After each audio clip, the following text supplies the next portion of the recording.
अच्छा जी, ये तो फिर हमने देख लिए सारे रूल्स, ठीक है। अब ये देखें, जैसे कुछ एग्जाम्पल यहाँ पर उन्होंने वही समझाए हैं कि क्या मीनिंग होती है इनकी। प्रेसिडेंस की अगर बात करें रेगुलर एक्सप्रेशन की, तो उनके ऑपरेटर की प्रेसिडेंस इस तरह से होती है कि मतलब कोई भी रेगुलर एक्सप्रेशन अगर लिखी हुई है, हम तो बड़ा क्लियरली लिखते हैं। सबसे पहले ब्रैकेट सॉल्व होता है, फिर जो है वो क्लोजर, फिर कॉन्क्रीट, सबसे आखिर में यूनियन सॉल्व होता है। एक दो एग्जाम्पल देखेंगे, ये बात क्लियर हो जाएगी, ठीक है। ये देखें, अब यहाँ ना मैं रेगुलर एक्सप्रेशन डिजाइन करना नहीं सीख रहा, मेरा फोकस क्या है, अभी मैं सिर्फ आपको ये बता रहा हूँ इस जगह पे कि रेगुलर एक्सप्रेशन किस तरह से काम कर रही है। देखें, suppose the only character are 0 and 1, तो ये रेगुलर एक्सप्रेशन है जो कि कहती है कि भाई आपके पास जो है 0 0 सब स्ट्रिंग लाजमी आएगा। ये रेगुलर एक्सप्रेशन कहती है कि आपके पास 0 0 सब स्ट्रिंग लाजमी आएगा, ठीक है। इफ यू रिमेंबर, थोड़ा सा याद कर लें, ये जो और का साइन है, कहीं कुछ लोग प्लस लिखते हैं, कुछ लोग ये और बनाते हैं, पाइप जो है ये। तो पॉसिबिलिटी क्या है इस रेगुलर एक्सप्रेशन से, कि आप हर वो कॉम्बिनेशन जनरेट कर सकते हैं जिसमें 0 0 एज अ सब स्ट्रिंग आ सकता है। अब देखें, ये चीज हमें पाबंद कर रही है कि हम 0 और 1 का क्लोजर में से कुछ भी ले सकते हैं। तो इस क्लोजर का मतलब ये होता है you can put anything in place of that closure. इसका मतलब आप 5 पुट कर दें यहाँ पर, 10 पुट कर दें, 2 पुट कर दें, 15 पुट कर दें, और नंबर का मतलब ये होगा कि ये ब्रैकेट उतनी दफा आएगा। या ये नंबर ये रिप्रेजेंट नहीं कर रहा कि ये पावर है, ये नंबर ये रिप्रेजेंट कर रहा होता है यहाँ पर कि ये ब्रैकेट कितनी दफा आएगा, ठीक है ना। तो ये चीज जो है हमने फर्ज करें, ये देखें कुछ स्ट्रिंग इन्होंने बनाए हुए, उन्हीं को लेके चलते हैं। ये देखें, इन तमाम स्ट्रिंग के अंदर जो कॉमन चीज है वो क्या है कि 0 0 एज अ सब स्ट्रिंग आ रहा है। क्यों? क्योंकि देखें इन दोनों जीरो पे आपने एक साथ लिखा हुआ है, बिल्कुल। इसको भी 0 टाइम चला दें, इसको भी 0 टाइम चला दें, तो सिर्फ 2 0 आ जाएंगे। तो सबसे मिनिमम सब स्ट्रिंग आपके पास क्या आएगा? 0 0। अगर किसी चीज पे क्लोजर लिखा हुआ है, अगर किसी ब्रैकेट पे क्लोजर लिखा हुआ है, या किसी नंबर पे क्लोजर लिखा हुआ है इंडिविजुअल पे, तो आप उस चीज को काउंट नहीं कर सकते। ये पॉइंट ऑटोमेटा में भी बताया जाता है, यहां पर भी बता रहा हूं कि अगर किसी चीज पे क्लोजर लिखा हुआ है तो आप उसकी अकरेंस को काउंट नहीं कर सकते। आप नहीं बता सकते कि इस ब्रैकेट की चीज 5 दफा आएगी या 10 दफा आएगी। आ सकती है, पॉसिबल है। आएगी का मतलब है, अब ये 2 0 0 लिखे हुए, इन पे देखें क्लोजर नहीं है, तो ये 2 0 लाजमी आएंगे। इस रेगुलर एक्सप्रेशन से 2 0 लाजमी आएंगे। Is it clear? अब देखें, कलर करके बताया हुआ है कि भाई ये चीज हमने इससे बनाई है, ये चीज हमने इससे बनाई है, और ये चीज हमने इससे बनाई है। ये देखें, तो ये जो ये वाला कलर है, ग्रीन है, जो भी कलर है ये लाजमी आ रहा है, ठीक है। समझ रहे हैं आप? तो रेगुलर एक्सप्रेशन लिखने का तरीका तो हमें आता ही है, हम उसको एक्सप्लेन कर रहे हैं यहाँ पर। ये देखें, ये रेगुलर एक्सप्रेशन क्या बताती है आपके ख्याल में? सबसे अच्छा जवाब क्या हो सकता है इस रेगुलर एक्सप्रेशन का? आइडेंटिफाई कीजिए। इस रेगुलर एक्सप्रेशन का सबसे अच्छा जवाब क्या हो सकता है? नहीं, थोड़ा सा टाइम लगा लें, फिर बता दीजिए। मतलब इस पूरी रेगुलर एक्सप्रेशन को अगर मैं आपके दूं तो 4 कैरेक्टर एग्जैक्टली ये चलेंगे, एक जवाब ये, और भी थोड़ा बेहतर जवाब हो सकता है।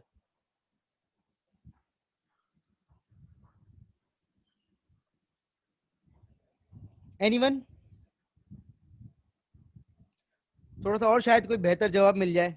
ये जवाब भी सही है जो आपने दिया, कि एग्जैक्टली 4 कैरेक्टर आएंगे, क्योंकि बीच में कॉन्कर्टेशन हुई भी है और इन दोनों में से भी एक को चूज करना, तो 4 कैरेक्टर तो लाजमी आएंगे। एनीवन? ये बेसिकली थोड़ा सा ना बाइनरी काउंटिंग है, 0 से 15 तक की।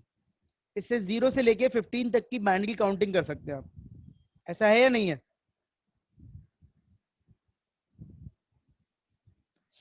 ऐसा है या नहीं है?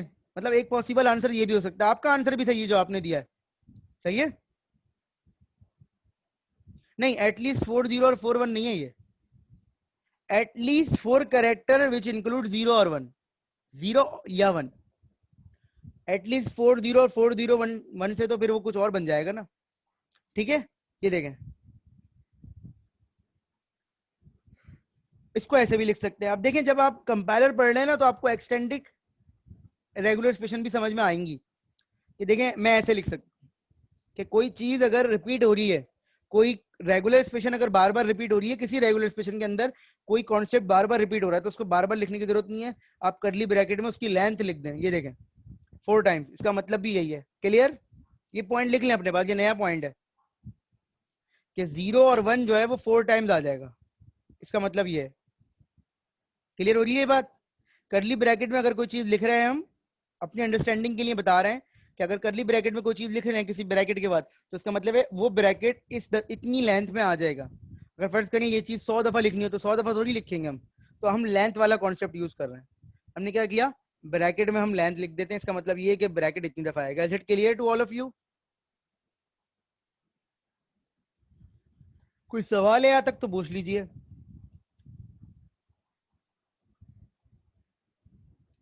ये देखिए, अच्छा जी, अब आप मुझे एक्सप्लेन कर सकते हैं कि क्या है ये रेगुलर एक्सप्रेशन? ये बता रही है कि here is an expression for a string that contain at most 1 0, maximum एक जीरो आ सकता है। मैक्सिमम एक जीरो का मतलब ये है कि मैक्सिमम, ये नहीं कह रहा कि एग्जैक्टली तो मैक्सिमम का मतलब एक जीरो है, तो मिनिमम कितने जीरो होते हैं? Zero. Number of zero, number of time. तो देखें शुरू में 1 क्लोजर लिख दिया, आखिर में 1 क्लोजर लिख दिया, और बीच में क्या लिख दिया? जीरो और एप्सिलॉन। तो अब आपकी मर्जी है, आप जीरो पिक करें या एप्सिलॉन पिक करें। तो ये बहुत सारे 1 आ सकते हैं, आपकी मर्जी है, लेकिन जीरो कितने आएंगे? मैक्सिमम। अब यहाँ ये नहीं लिखा हुआ कि बीच में जीरो आ रहा है, तो देखें इसलिए यहाँ पर क्लोजर लिखा हुआ है।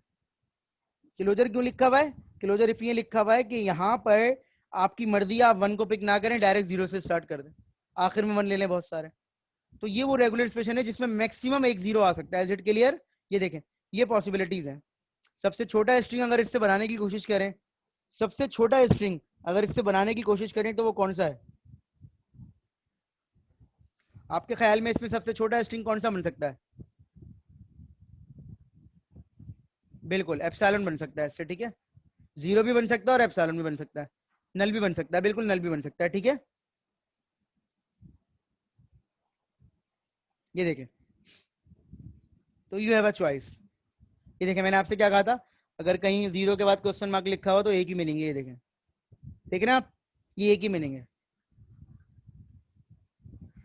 Is it clear?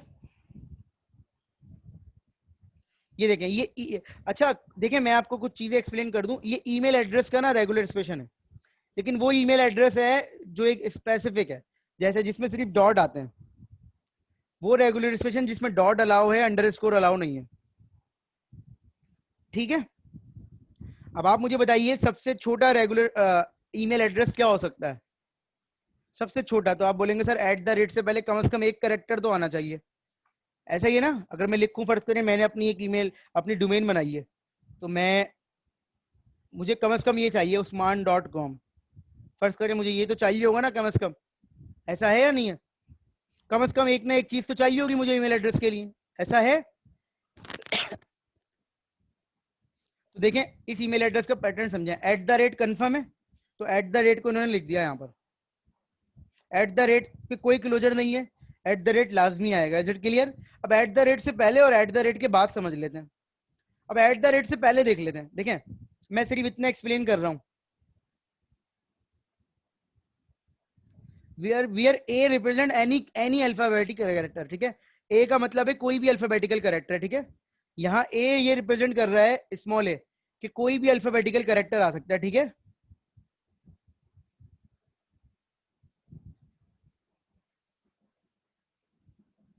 यहाँ ए ये रिप्रेजेंट कर रहा है कि कोई भी अल्फाबेटिकल कैरेक्टर। तो देखें ए क्लोजर समझा रहा हूँ, ए क्लोजर का मतलब क्या है? कम से कम एक ही आएगा, और उसके बाद एनी नंबर ऑफ ए आ सकते हैं। इतनी चीज समझ में आ रही है?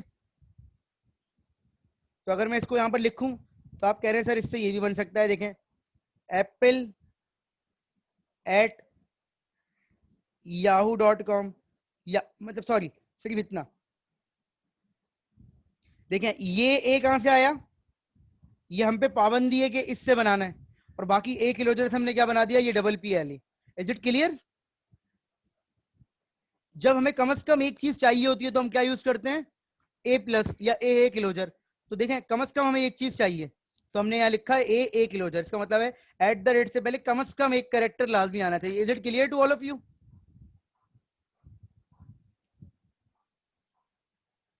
ये बात नहीं समझ में आई? देखें, इसकी रेगुलर एक्सप्रेशन लिखी है उस्मान की, तो आप बोलेंगे सर देखें उस्मान की रेगुलर एक्सप्रेशन ये होती है USMN, ऐसा ही है?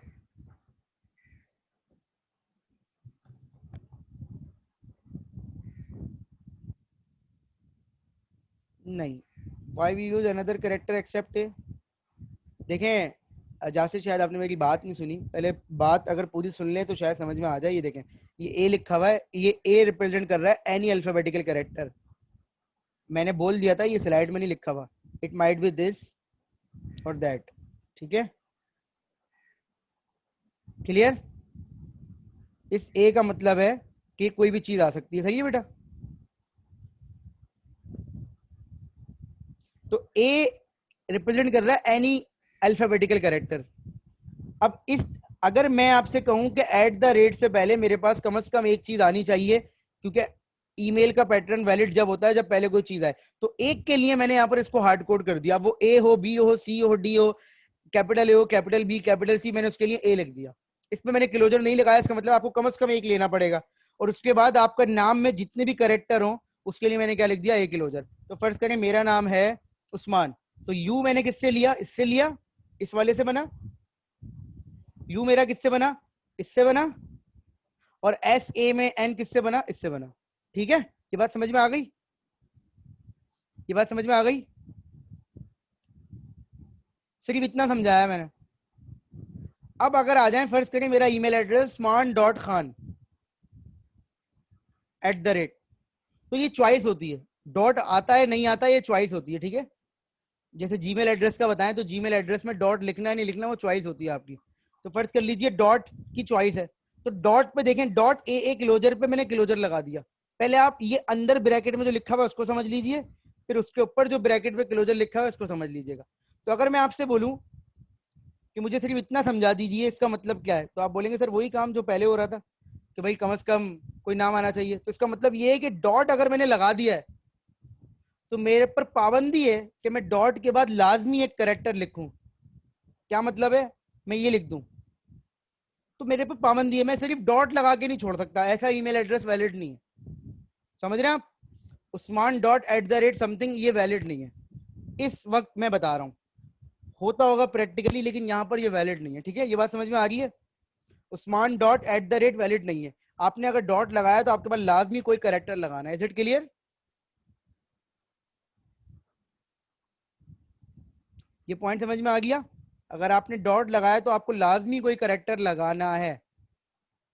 अगर आपने डॉट लगाया तो आपने लाजमी कोई करेक्टर लगाना है। तो और अगेन एक करेक्टर लगाया उसके बाद मजीद करेक्टर लगाने, तो क्या लगा दिया आपने, एक क्लोजर। ये पॉइंट समझ में आ गया? अब इस ब्रैकेट पे क्लोजर क्यों लगाया हुआ है, ये इसलिए लगाया हुआ है कि कुछ लोगों का नाम ऐसा होता है usman.khan.ali, हो सकता है वो डॉट भी 2 दफा लिख रहे हो, तो डॉट पे भी ब्रैकेट लगा, क्लोजर लगा दिया। इसका मतलब है ये वाली चीज भी रिपीट हो सकती है, डॉट ABCD.EDF, अगर ऐसा कोई लिखना चाह रहा है लिख लिया, हमें मसला नहीं है। हमने डॉट पे भी क्या लगा दिया, क्लोजर लगा दिया। Is it clear? हमने उसको पाबंद नहीं किया कि डॉट के साथ नाम जो है वो एक ही दफा आ सकता है। क्लियर हो गई ये बात? ये बात समझ में आ गई? @ से पहले का सबको समझ में आ गया? अब @ आ गया, ठीक है? अब @ आ गया। अब @ के बाद भी वही चीज है, बस थोड़ी सी डिफरेंट है। अब आप मुझे बताएं, @ के बाद जो चीज होती है वो क्या होती है? @ के बाद अगर हम बात करें कि, तो एक चीज लाजमी आती है, देखें, usman.khan@yahoo.com।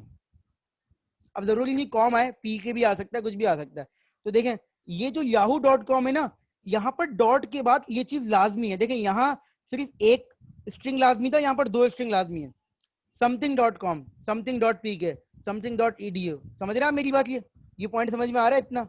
ये जो चीज है, ये चीज समझ में आ रही है? ये चीज इतनी इतनी चीज जो हमने लिखी है वो इसलिए लिखी है कि yahoo.com, gmail.com, ikra.edu, pfp.edu, उसके लिए डॉट के बाद भी लाजमी, कुछ हमारी चॉइस नहीं है, वो लाजमी है।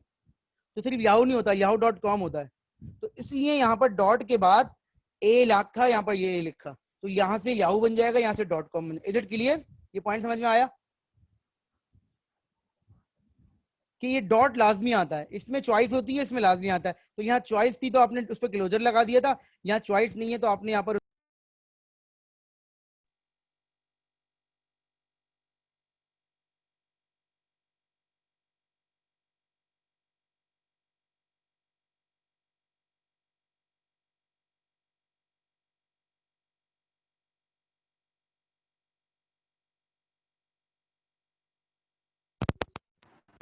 बात आ रही है।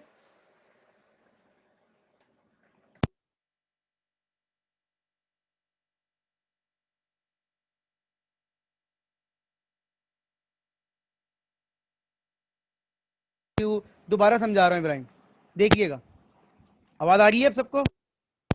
जी समझ में आई ये बात? चलिए समझाता हूँ। देखें, ईमेल एड्रेस का ना एक पैटर्न होता है, मैंने आपसे क्या बोला, पैटर्न मैचिंग के लिए प्रॉब्लम को समझना बहुत जरूरी है। आपकी प्रॉब्लम ये कह रही है कि भाई आपने ईमेल एड्रेस, तो आपको ईमेल एड्रेस का पैटर्न बताओ। आपको पता है कि ऐड से पहले एक चीज आनी चाहिए और ऐड के बाद एक चीज और एक चीज आनी चाहिए, इस तरह से कम से कम। ऐसा है या नहीं है? ये डॉट मेरी चॉइस नहीं है, मेरी मजबूरी है। ये जो डॉट लगा हुआ है ये मेरी मजबूरी है। ये बात समझ में आ रही है?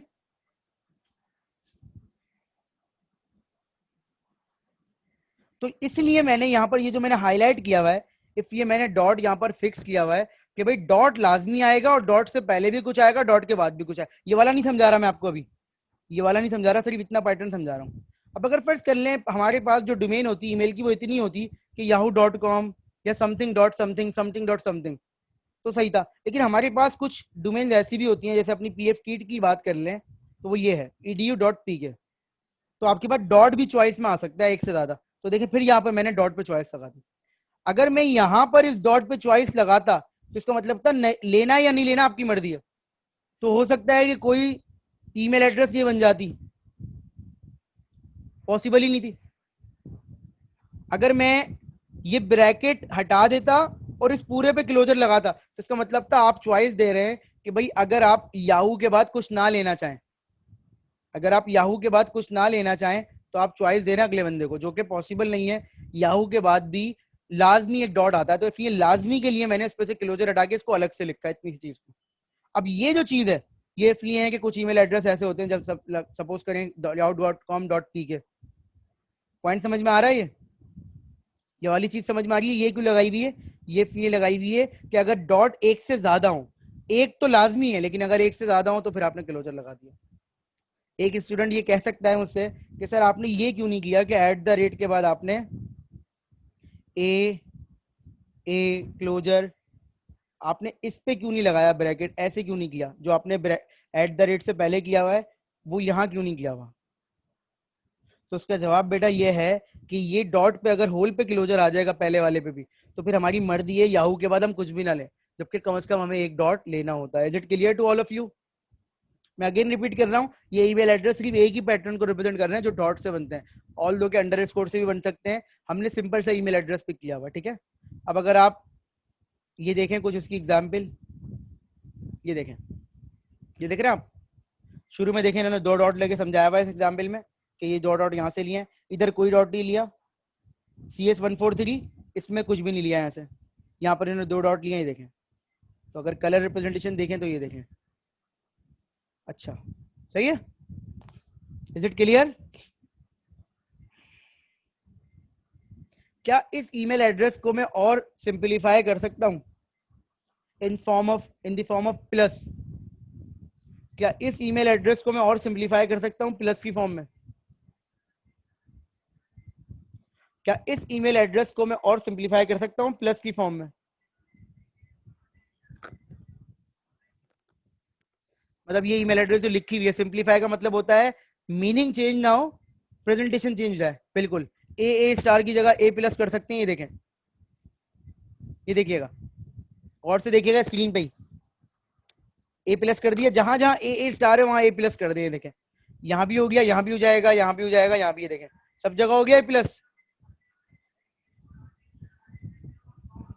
समझ में आई ये बात? मैंने आपको बोर्ड पे समझाया था कि आर स्टार की मजा पे हम आर प्लस लिख सकते हैं। तो ये देखें, क्या मजीद सिंप्लीफिकेशन हो सकती है?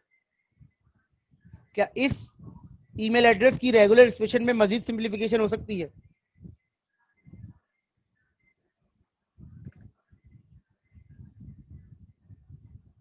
क्या इस ईमेल एड्रेस की रेगुलर एक्सप्रेशन के अंदर मजीद सिंप्लीफिकेशन हो सकती है बेटा?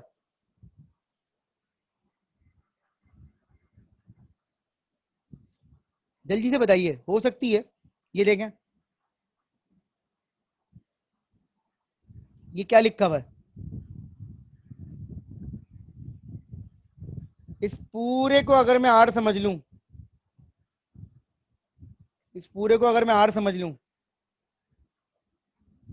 डॉट ए प्लस को, तो ये डॉट ए प्लस भी क्या हो जाएगा?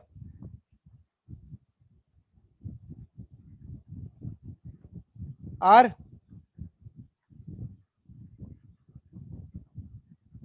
ये क्लोजर लगा हुआ है इस पे, तो ये क्या बन गया?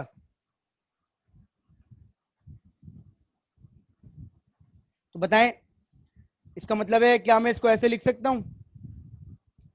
क्या मैं ऐसे लिख सकता हूं? सिर्फ इन दोनों को पूछ रहा हूं, डॉट ए, मेरे पास पावर नहीं बन सकती यहां पर, प्लस प्लस, मतलब मैं आपको आंसर ही दिखा देता हूं यहां पर। ये देखिएगा, ये देखें, इन दोनों ब्लैक वालों पे फोकस करें। ये डॉट ए प्लस है, इसको मैं पूरे को आर कह रहा हूं, और इस डॉट ए प्लस को भी आर कह रहा हूं, तो आर आर क्लोजर हो गया। ये किससे रिप्लेस होता है? आर प्लस से। आर आर क्लोजर किससे रिप्लेस होता है? आर प्लस से। आर क्या है यहां पर हमारे पास? Dot A plus. तो डॉट ए प्लस पे प्लस, ये देखें, ये देखिएगा, डॉट ए प्लस पे प्लस, दोबारा देखिए, ये क्या लिखा हुआ है? डॉट ए प्लस, इसको मैंने आर कह दिया, इसको मैंने आर कह दिया, और इसको भी मैंने आर कह दिया, तो ये आर आर क्लोजर हो गया। आर आर क्लोजर रिप्लेस होता है आर प्लस से। किससे रिप्लेस होता है? आर प्लस से। अगर मैं आर प्लस लिख दूं, तो आप कहेंगे सर ये बात तो सही है, अब आर की वैल्यू क्या है वो बताइए मुझे। आर की वैल्यू है डॉट ए प्लस, तो इसका मतलब है ये प्लस डॉट ए प्लस, ये देखें, डॉट ए प्लस, और ये ऊपर जो प्लस है,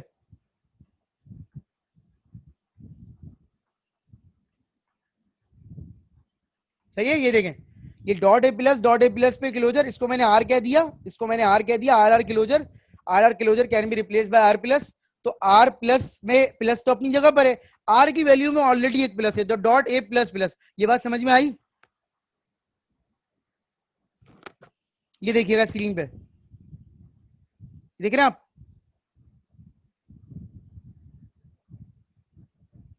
ये बात समझ में आई जी? बाकी सबके जल्दी बताइए। ठीक है, तो dot A plus, dot A plus, तो फाइनल हमारी रेगुलर एक्सप्रेशन ये बन जाएगी, ये देखें, तो अभी सिंप्लीफाई हो गई। इससे आप इस पैटर्न का कोई भी ईमेल एड्रेस वेरीफाई कर सकते हैं।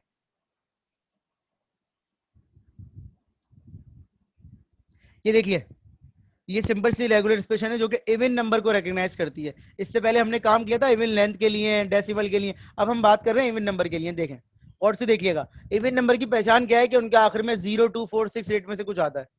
इवन नंबर की पहचान क्या है? कि उनके आखिर में 0 2 4 6 8 में से कुछ आता है, ऐसा ही है ना?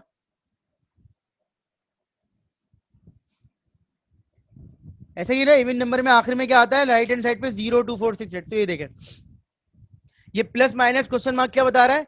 कि इवन नंबर में ये चीज इंपॉर्टेंट नहीं होती कि प्लस है या माइनस है, तो हमने लिख दिया प्लस आए शुरू में, या माइनस आए, या कुछ ना आए। ये बात समझ में आ रही है? तीन चीजें शुरू में लिखी हुई है,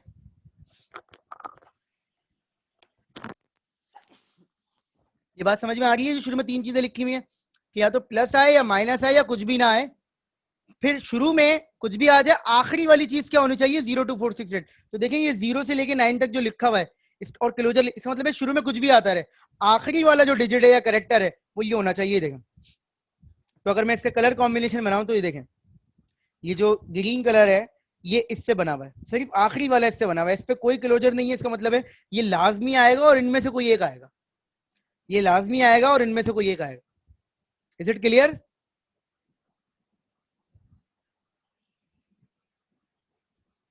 समटाइम्स ना हमारे पास काफी सारे करेक्टर्स होते हैं अल्फाबेट के अंदर, जैसे हम ऑटोमेटा में पढ़ते थे 0 1 या ए कॉमा बी, यहाँ पर हमारे पास सारी चीजें होती हैं।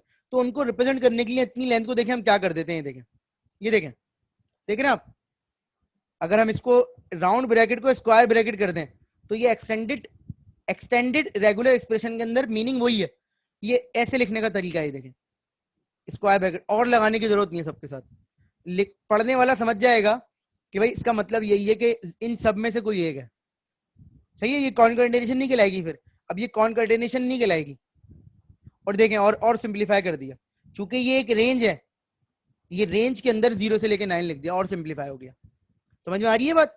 जब एक रेंज को रिप्रेजेंट करना हो तो आप बीच में डैश लगा देते हैं, तो विद 1 के स्टेप साइज से चेंज हो रहा होता है। ये समझ में आ गया सबके? Choice of bracket is very important. अगर राउंड ब्रैकेट है तो वही सिंपल मीनिंग है, लेकिन अगर कर्ली ब्रैकेट है तो लेंथ को रिप्रेजेंट कर रहा है, स्क्वायर ब्रैकेट है तो वो और को रिप्रेजेंट कर रहा है, उसके अंदर और लिखा हुआ है। ये बात समझ में आ गई सबके?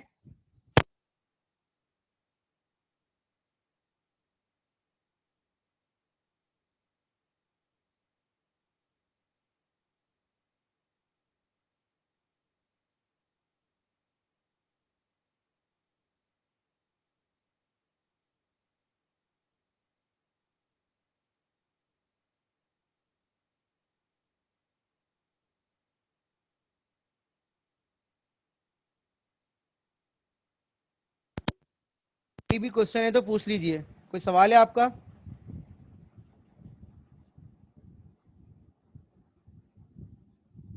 अब आ रही है आवाज?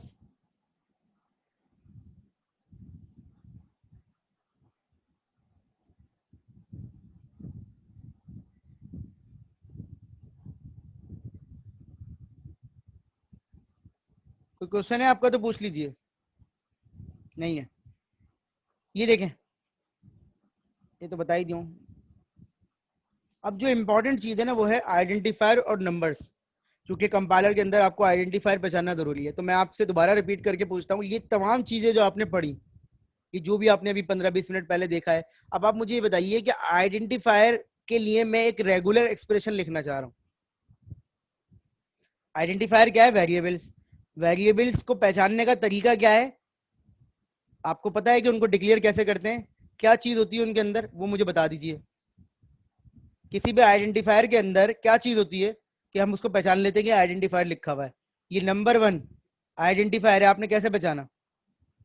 या ये वाइल कीवर्ड है, आपने चले वाइल को तो छोड़ो, ये वाइल 1 जो है आइडेंटिफायर है, या ABCD जो है वो आइडेंटिफायर है? नहीं नहीं नहीं, डेटा टाइप तो होती है।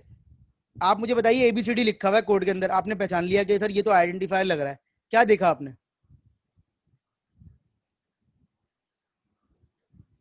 बिल्कुल, ये जो चीजें आप बता रहे हैं मुझे रिटर्न में लिखवा दें कि नंबर से स्टार्ट ना हो, do not start with the number.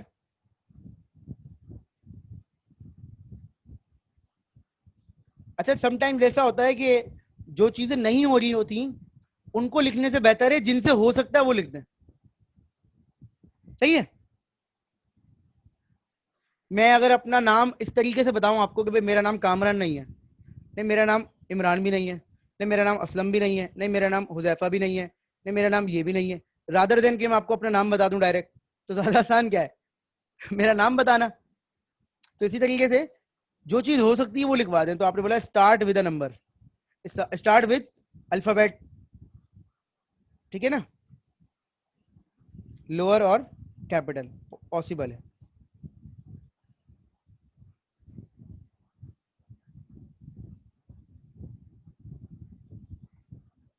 Small letter से या कैपिटल लेटर से, ठीक है, किसी से भी स्टार्ट हो सकता है, ये पॉसिबिलिटी है।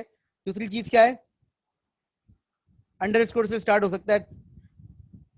नंबर कैन कम,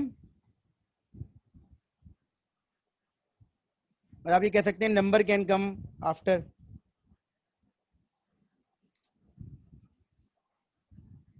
या और इसको थोड़ा सा एनीथिंग,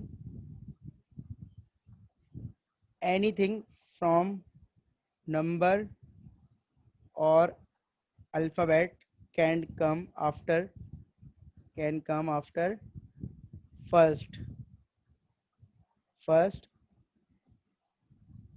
करेक्टर, ठीक है, फर्स्ट करेक्टर। ऐसा है ना अल्फा न्यूमेरिक, तो आपने ये तमाम चीजें देखी, आपने बोला बस सर ये अब तो मैं बड़ी आराम से रेगुलर एक्सप्रेशन लिख सकता हूँ। आपने कहा सर मुझे थोड़ी सी चीजें समझा दें कि अगर एक से ज्यादा चीजों को मैं डिफाइन करूँ तो कैसे करूंगा। सबसे आसान तरीका ये है कि देखें, आप ना एरे बना देते हैं, एरे, वो चीजें जो रिपीट हो रही होती है उनका एरे बना देते हैं। देखिए लेटर का आपने एरे बना दिया, ये देखें, ये देख रहे हैं लेटर, सिर्फ लेटर देखिएगा। लेटर क्या है, ए से लेके जेड तक हो सकता है, कैपिटल ए से लेके कैपिटल जेड तक होता है। ये समझ में आ गई बात। इसी तरीके से आपने डिजिट का एरे बना दिया 0 से लेके 9 तक। ये शुरू के दोनों समझ में आ रहे हैं, ये शुरू के दोनों समझ में आ रहे हैं, लेटर और डिजिट।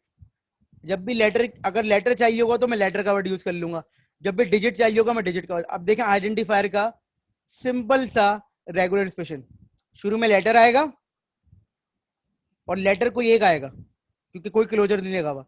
उसके बाद लेटर या डिजिट में से कोई भी चीज आ सकती है, एनी नंबर ऑफ लेटर और डिजिट। पॉइंट समझ में आ रहा है कितना आसान है आइडेंटिफायर के लिए रेगुलर एक्सप्रेशन लिखना। आइडेंटिफायर के लिए रेगुलर एक्सप्रेशन लिखना कितना आसान है, समझ में आई ये बात, ये सबकी समझ में आया। ये शुरू में आएगा लेटर और letter can be followed by any combination of letter और डिजिट। तो अगर मैं इससे कोई स्ट्रिंग बनाने की कोशिश करूं तो देखिए मैंने शुरू में ए लिखा, ये लाजमी लिख दिया, या बी लिखा या सी लिखा या डी लिखा, कोई भी चीज लिख दी, एफ लिख दिया।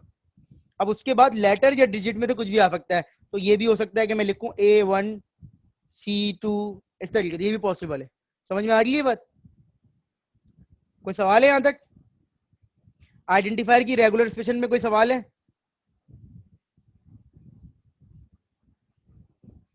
एक सवाल ये आ सकता है कि सर वाइल जो है, वाइल भी तो इससे एक्सेप्ट हो जाएगा, ऐसा है? देखिए हम लोग पढ़ रहे हैं लेक्सिकल एनालाइजर। लेक्सिकल एनालाइजर में हम ये देख रहे हैं कि टोकन जनरेट करने के लिए हम क्या यूज करेंगे। तो हम टोकन जनरेट करने के लिए फाइनाइट ऑटोमेटा बनाएंगे हर टाइप का। जो आसान होंगी उनके तो आसानी से बन जाएंगे, लेकिन जो मुश्किल होंगी उनके लिए हम पढ़ रहे हैं। जैसे आइडेंटिफायर है, कैसे पहचानोगे? तो आइडेंटिफायर पहचानने के लिए आपने उसकी रेगुलर एक्सप्रेशन लिखनी है, उस रेगुलर एक्सप्रेशन से एनएफए बनाना है, उससे डीएफए बनाना है, वो इंप्लीमेंट करना है आपके कोड के अंदर। तो आप पहचान सकते हैं कि जो गिवन स्ट्रिंग आ रहा है वो आइडेंटिफायर है या नहीं है। अगर आइडेंटिफायर का ऑटोमेटा उसको एक्सेप्ट करेगा तो आप ये कह देंगे आइडेंटिफायर है। अगर आइडेंटिफायर का ऑटोमेटा उसको एक्सेप्ट नहीं करेगा तो दूसरा ऑटोमेटा पे चेक करेंगे आप। समझ में आ गई ये बात? अब सवाल ये आ जाता है कि ये वाइल जो है इससे एक्सेप्ट हो जाएगा। तो इस सवाल का जवाब मैं आपको बाद में दूंगा कि अगर ऐसा कोई केस हो रहा हो तो आप क्या करेंगे। फिलहाल हम लोग जर्नली बात कर रहे हैं, ठीक है? मतलब थोड़ी देर में देता हूं मैं आपको इसका जवाब। अब नंबर देख लें, नंबर, नंबर्स क्या होते हैं? नंबर अगर हम बात करें तो ये भी एक नंबर है, ठीक है, एक पॉसिबल नंबर है, ये भी एक नंबर है, ये भी एक नंबर है, ये भी एक नंबर है। क्या ये एक नंबर हो सकता है पॉसिबल? टेक्निकली बताएं, क्या 000009 पॉसिबल हो सकता है?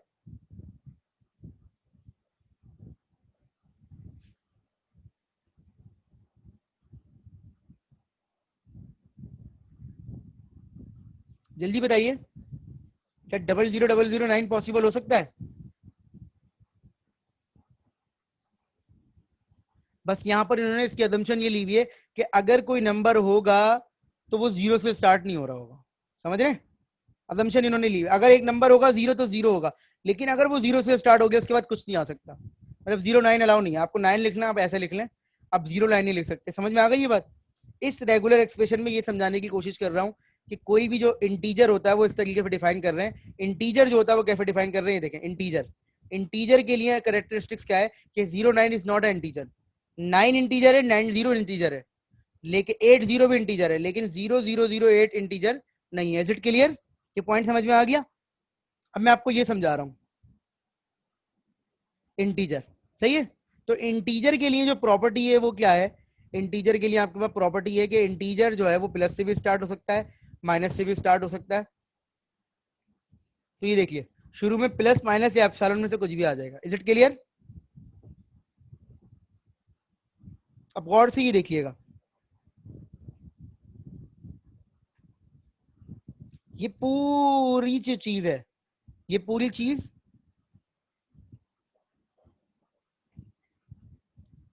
ये पूरी चीज आएगी या जीरो आएगा। समझ में आई मेरी बात? या तो ये पूरी चीज आएगी या जीरो है। अगर जीरो आ गया तो ये चीज नहीं आ सकती, और अगर ये चीज आ गई तो 0 नहीं आ सकता। और ये चीज ये कह रही है कि 1 से लेके 9 तक में से कोई एक चीज शुरू में आएगी, उसके बाद डिजिट में से कुछ भी रिपीट हो सकता है। तो डिजिट में से कुछ भी रिपीट हो सकता है। जी समझ में आ रही है बात? दोबारा रिपीट कर रहा हूं, देखें डिजिट क्या है, डिजिट है 0 से लेके 9 तक एनीथिंग। बात आ रही है? डिजिट क्या है 0 से लेके 9 तक एक कोई भी चीज। जी डिजिट क्या है 0 से लेके 9 तक कोई भी चीज। आवाज आ रही है मेरी? जी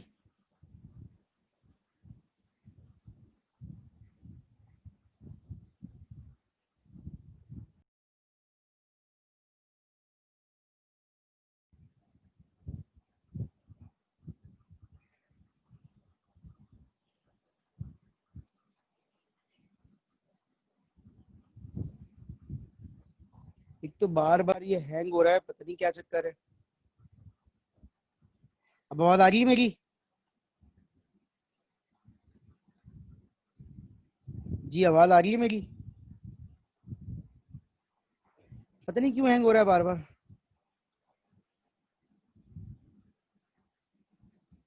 अच्छा तो देखें डिजिट क्या है 0 से लेकर 9 तक कोई भी चीज। इस रेगुलर एक्सप्रेशन को समझा रहा था मैं, लेकिन मुझे ऐसा लगता है कि ये मीटिंग एंड होने वाली है। इस रेगुलर एक्सप्रेशन को समझा रहा था, देखें ये लिखा हुआ है 0 या ये, तो ये और जो लगा हुआ है ना ये पूरे के साथ है, इस पूरे के साथ, इस पूरे के साथ है ये और सही है। तो या तो 0 आएगा या पूरा ब्रैकेट आएगा। ये अगर 0 आ गया तो इस ब्रैकेट में से कुछ नहीं आ सकता, और अगर ये ब्रैकेट आ गया तो 0 नहीं आ सकता। अब इस ब्रैकेट में ये कह रहे हैं कि आप पे पाबंदी है कि 0 नहीं लें, 1 से लेके 9 तक कुछ भी ले लें। तो अगर आपने लिखा 990, तो देखिए 9 यहां से लेंगे, फिर डिजिट में से 9 और फिर 0। लेकिन अगर आपने लिखा 09 तो ये पॉसिबल नहीं है, क्योंकि सिर्फ 0 आ सकता है, उसके बाद 9 नहीं आ सकता। सिर्फ 0 आ सकता है, उसके बाद 9 नहीं आ सकता। अगर 0 आ गया तो कुछ और नहीं आएगा। तो इंटीजर के लिए प्रॉपर्टी क्या है कि इंटीजर में डॉट नहीं आता, इंटीजर के अंदर डॉट नहीं आता। तो मैं आपको इंटीजर समझा रहा हूं, बाद में डेसिमल समझाऊंगा। ये पॉइंट समझ में आया है?